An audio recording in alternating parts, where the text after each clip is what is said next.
हाँ तो नमस्कार, स्वागत है आप सभी का तथास्तु फिजिक्स क्लासेस पर। उम्मीद है सब लोग मस्त होंगे, खुश होंगे और लगातार पढ़ाई कर रहे होंगे। तो जैसा कि आपको पता है, हमने दो चैप्टर हमने कंप्लीट कर लिए हैं। पहला तुम्हारा था यूनिट एंड डायमेंशन और दूसरा हमने पढ़ा था चैप्टर नंबर 0, जिसका नाम था क्या, basic mathematics. Unit and dimension से हमने जितनी भी तुम्हारी फिजिकल क्वांटिटीज़ थी उनकी अपन ने यूनिट निकालना सीखी थी।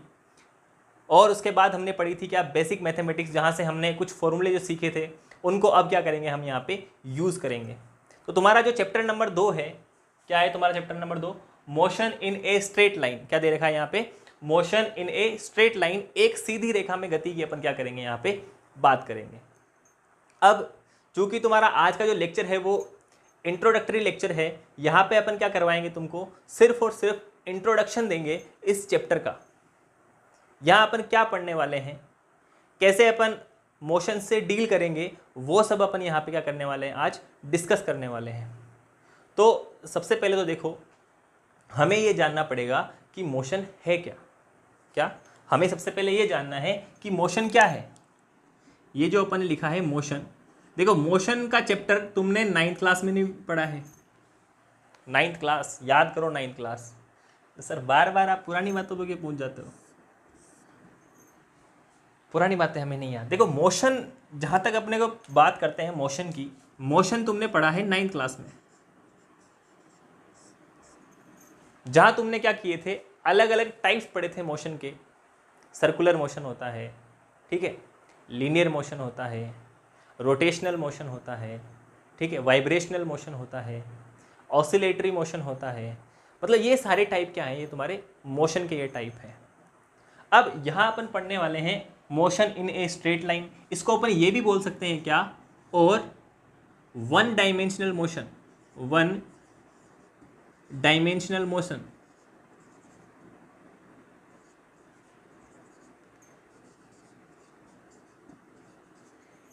एक विमीय गति भी अपन क्या कर सकते हैं, इसको बोल सकते हैं।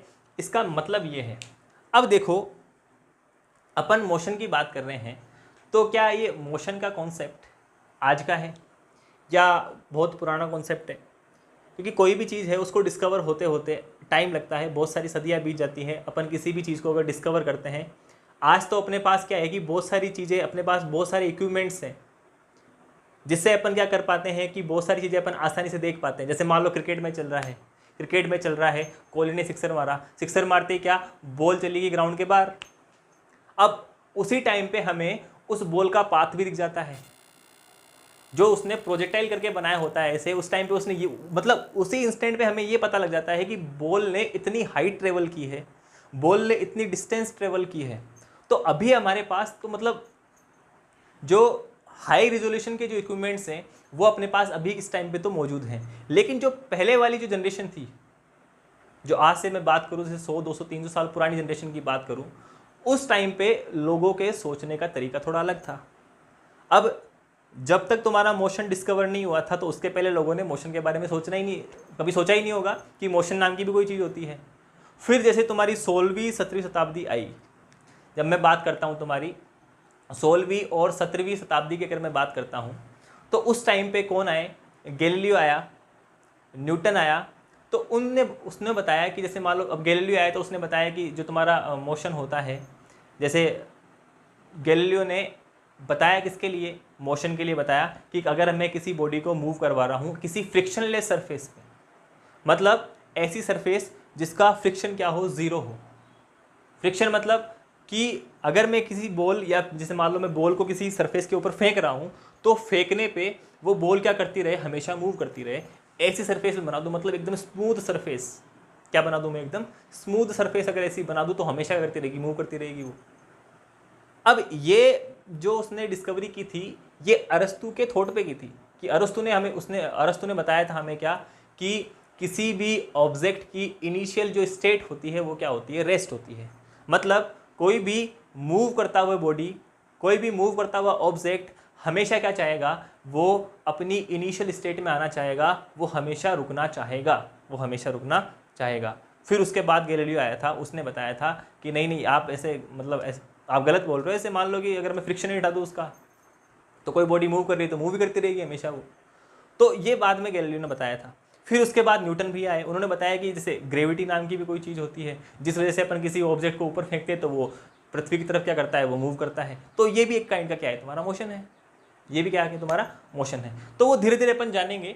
तो ये तो तुम्हारी क्या थी, मोशन के पीछे की कहानी थी थोड़ी सी। तो अभी भी देखो क्या पढ़ा अपन ने, देखो मोशन, वन डायमेंशनल मोशन भी इसको बोलते हैं, किसको, कि मोशन इन अगर स्ट्रेट लाइन अगर लिखा है तो अपन उसको ये भी बोल सकते हैं कि वो क्या हो रहा है, motion in one dimension, motion in one dimension. तो यहाँ अपन जितने भी मोशन पढ़ेंगे वो लीनियर मोशन पढ़ेंगे। सपोज करो अगर कोई गाड़ी मूव कर रही है, कोई व्हीकल मूव कर रहा है एक्स डायरेक्शन में, तो वो एक्स में ही मूव करेगा, ठीक है। और अगर वो मूव कर रहा है वाई में तो वाई में ही मूव करेगा, अगर वो मूव कर रहा है जेड में तो वो जेड में ही मूव करेगा। क्लियर है। मतलब कुल मिला के बात यह है कि खाली उसका एक्स जो कोऑर्डिनेट है वही चेंज होगा, बाकी जो दोनों कोऑर्डिनेट हैं वो क्या हो जाएंगे, 0 0 अपने आप हो जाएंगे, y 0 हो जाएगा और z भी 0 हो जाएगा। तो ऐसे काइंड के मोशन को अपन बोलते हैं क्या, वन डायमेंशनल मोशन। अब मोशन पे जाने से पहले हमको रेस्ट पता होना चाहिए। क्या पता होना चाहिए हमको, रेस्ट। और रेस्ट पर जाने से पहले हमको ये पता होना चाहिए कि अपन जो मोशन की स्टडी कर रहे हैं वो मोशन की स्टडी अपन करते फिजिक्स की कौन सी ब्रांच में अपन स्टडी करते हैं मोशन की, अपने को वो पता होनी चाहिए सबसे पहले। तो देखो इसको तो मिटा देता हूं मैं।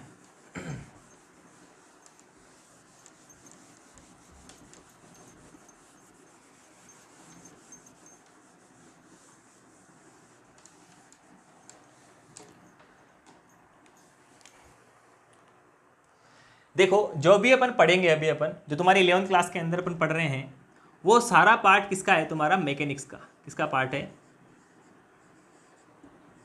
मैकेनिक्स का।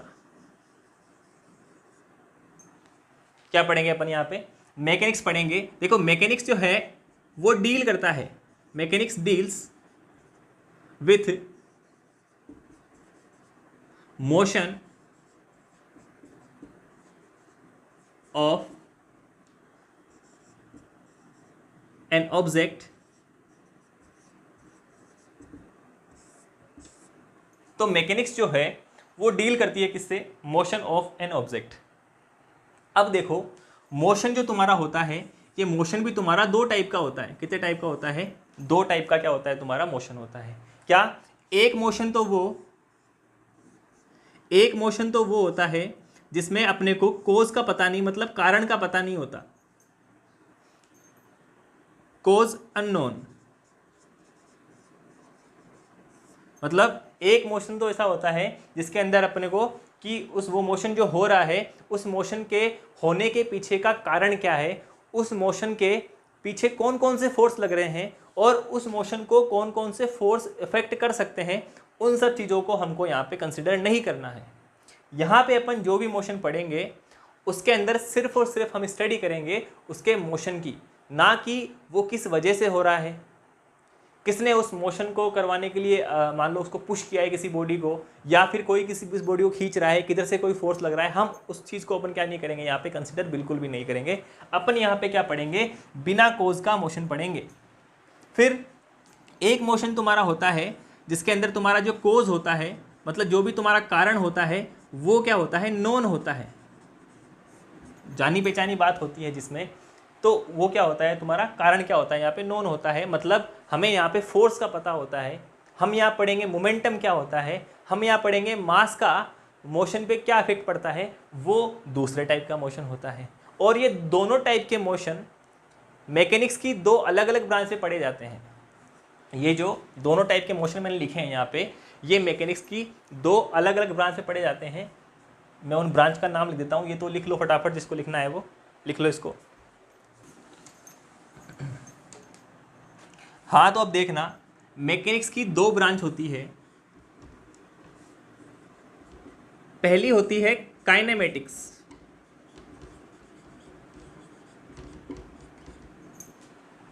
दूसरी होती है डायनेमिक्स। ध्यान से समझना। देखो काइनेमेटिक्स की जब अपन बात करेंगे तो अपन इसमें क्या पढ़ेंगे कि हाउ बॉडी मूव्स, कोई भी बॉडी कैसे मूव करती है वो अपन यहाँ पे देखेंगे किसमें, काइनेमेटिक्स में। विदाउट कंसिडरिंग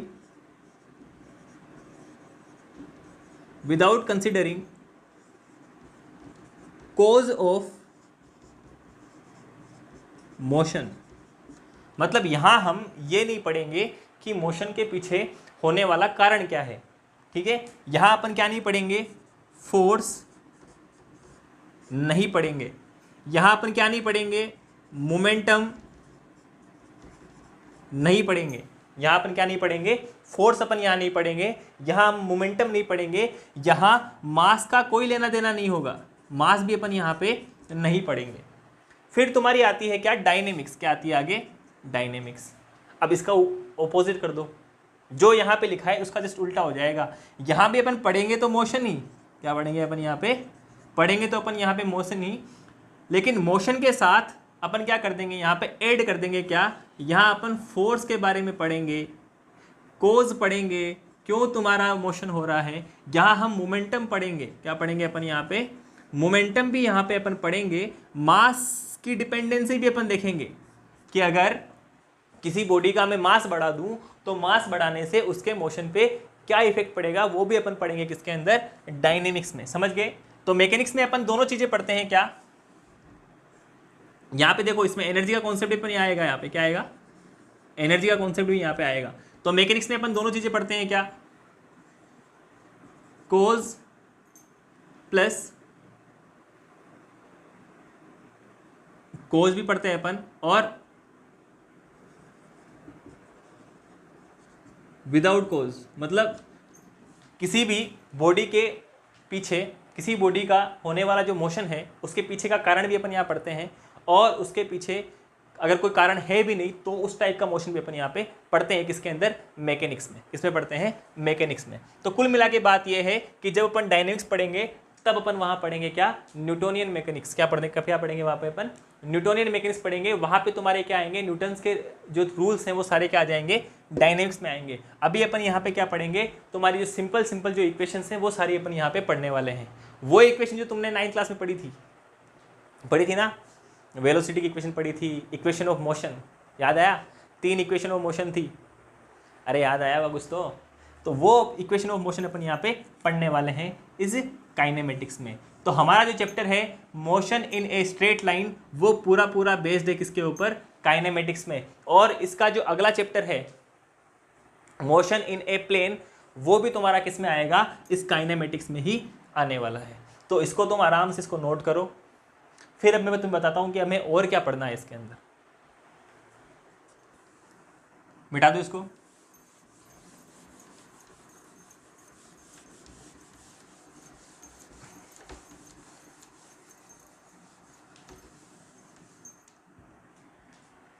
हाँ, तो हम पहुंच गए हैं कहाँ पे, काइनेमेटिक्स पे। कहाँ पहुंच गए हैं अपन, अब काइनेमेटिक्स पे अपन पहुंच गए हैं, और यही हमें पढ़ना है। आगे आने वाले 2 चैप्टर अपन यही पढ़ेंगे। तो जो भी तुम्हारी मोशन की इक्वेशन होंगी, क्या, मोशन की जो इक्वेशन होगी वहां पे कुछ वेरिएबल्स अपन काम में लेंगे, और वो वेरिएबल्स कौन कौन से होंगे, acceleration, velocity, distance, displacement, time. अब ये सब चीजें अपन यहाँ पे काइनेमेटिक्स में जब भी अपन इक्वेशन बनाएंगे तो वहां तुम्हें इनमें से कोई ना कोई चीज तुम्हें देखने को मिलेगी। तो वो अपने को पढ़ना है किसके अंदर, काइनेमेटिक्स में पढ़ना है। तो ये यहाँ तक तुम्हारी बात होगी किसकी, काइनेमेटिक्स की। अब अपन पढ़ते हैं क्या, कि रेस्ट क्या होता है और मोशन क्या होता है। इसको लिख लो फटाफट से, इसको मिटा देते हैं।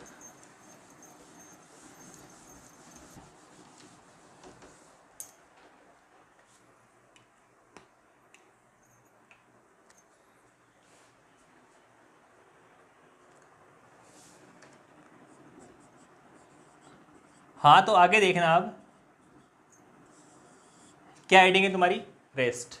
रेस्ट किसको बोलेंगे, अगर कोई बॉडी अपने सराउंडिंग की रिस्पेक्ट में अपनी पोजीशन को चेंज ना करे तो उसको अपन बोलेंगे क्या कि वो बॉडी अभी कहाँ रखी हुई है, वो बॉडी रखी हुई है रेस्ट पे। कहाँ रखी हुई है? रेस्ट पे। और इसका जब अपन ऑपोजिट कर देंगे कि अगर कोई बॉडी अपने सराउंडिंग के साथ अपनी पोजीशन को बदल ले तो अपन ये बोल देंगे कि बॉडी कहाँ है? बॉडी मोशन में है। बॉडी कहाँ है? मोशन में। तो मैं लिख देता हूँ डेफिनेशन फटाफट से, देखो। If a body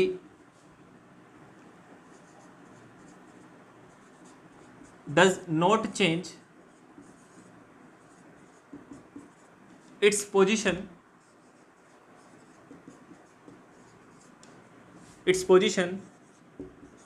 with respect to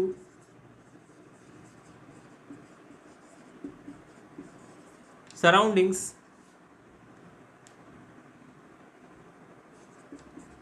and time, then body is said to be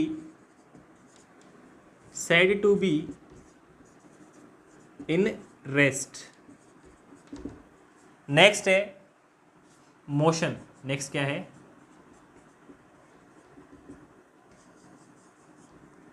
motion.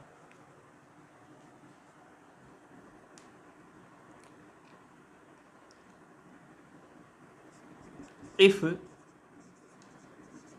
a body change its position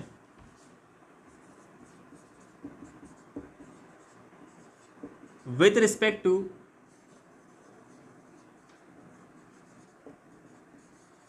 surroundings and time, then body is said to be in motion. Clear है? अगर कोई body अपनी जगह change कर दे तो वो क्या बोल देंगे? मोशन में है। अगर वो अपनी जगह चेंज नहीं कर रही है तो किस में है? वो रेस्ट में है। क्लियर है बात? तो आज के लिए अपन इतना ही पढ़ेंगे। कल अपन पढ़ेंगे क्या? कल अपन जानेंगे वेलोसिटी क्या होती है तुम्हारी, एक्सेलरेशन तुम्हारा क्या होता है, टाइप्स ऑफ मोशन क्या क्या होते हैं। तो वो सब अपन पढ़ेंगे नेक्स्ट लेक्चर में। तब तक के लिए पढ़ाई करते रहो, मस्त रहो और तथास्तु।